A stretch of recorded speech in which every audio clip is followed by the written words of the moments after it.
Hey guys, I'm back. Well, there really is a punch up in this round. Hold on a second, excuse me.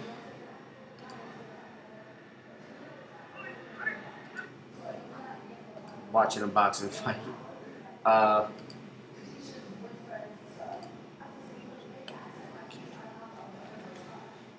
Alright, last time we jumped off, we were reading part of my book, Katrina, Eyes Have Not Seen, Has Not Heard, the interview with Dick Gregory. And that's such an important interview I did with him because he elaborated on the assassination of Dr. Martin Luther King Jr. Dick Gregory is a civil rights activist. He was involved in the freedom movements back in the 1960s and 70s. He's still active, I should say, so there's really no end of an era. And at the prime of his career, when he was taken off as a stand-up comedian, being the first black man to sit on the Tonight Show seat with Jack Parr, that was history in the making. And I was just in awe the whole time of talking with this man. And as we continued, we talked about Dr. King's assassination. And just to read you what he said, this is I'm going to give you a little snippet of what happened. I stopped at this point. I said, "You don't believe the official story that day, meaning the official story of Dr. King's assassination." And he said, "No, I didn't say I know it happened. The person that killed him was a Memphis police lieutenant named Earl Clark. We have all the documents, all the stuff. You know, we got the documents where the 111 military intelligence was. They came in on March 28th and left out on April the 12th. I mean, we got all of the documents under the Freedom of Information Act. Their job was across the street at the fire station. If Earl Clark would have missed him, then they would have taken him out. They also have it all on tape. They videoed it." So he's saying that there was actual videotape of Dr. King being assassinated. Probably just like how this tape of Kennedy's assassination with the Zapruder film that we discussed earlier. But this is deep. I'm telling you, it's going to get deep. And I went on and I asked him questions. It's something that you mentioned, martial law, because that's similar to what took place in New Orleans. We're going to get into that later. I want to ask you the first question.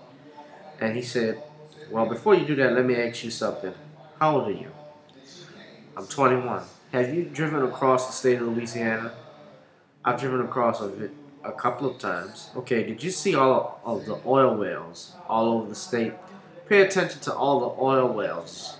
You see, I'm 75 years old, and when I was a little boy, we only heard of two types of billionaires, Texas and Louisiana, from the oil." "Yeah. When you go in there, you see these oil wells, except in New Orleans, you ask yourself this question: how can the whole state have oil over it, and the largest city don't have none?" "Right. And I think I know where you're going with it.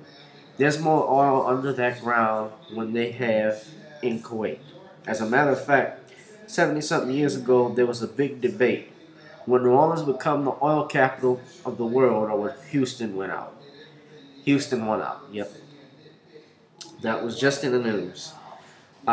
What he's talking about is the possibility, or he's saying there's more oil under New Orleans than there is in Kuwait. There's more, and I'll prove it to you. Uh, in the fourth chapter of my book, the Times-Picayune reported that down in Chalmette,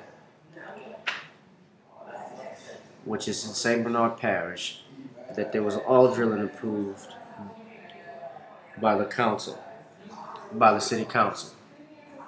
Now, those that don't know where St. Bernard Parish is, St. Bernard Parish is right after the Lower Ninth Ward. If you will go down past Jackson Barracks over the train tracks, and once you reach that point, that's St. Bernard Parish. That's Chalmette. And they say They said in this report in the Times-Picayune that there's oil. There's oil drilling going on there.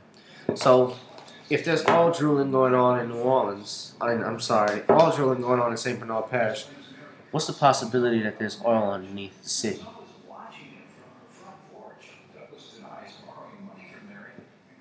It makes sense. It makes sense to me. I had a friend of mine who owned, we were in a group with Eastern New Orleans United and Hope. And I remember this man came up and he said that he had topographic maps that showed oil right under New Orleans East and the Lower Nine. Now, I don't have hold of those maps, and I never looked at them, so I can't say whether it was confirmed, whether it was true or not. But based on what I'm reading, and this was in the Times-Picayune back in 2006, 2007, that this was reported. And it's just something, and that means that whole area of land is just valuable real estate that people are sitting on. And it explains why I felt there's no response going on with the city. There's going to be a part 3 to this story, Dick Gregory. I told you it was going to be deep. I told you. So stay tuned. Possibly tomorrow I'll have another video uploaded. If you click on my channel now, you see one of the part 1 is uploaded. This is part 2. I'll talk to you guys later. Thank you.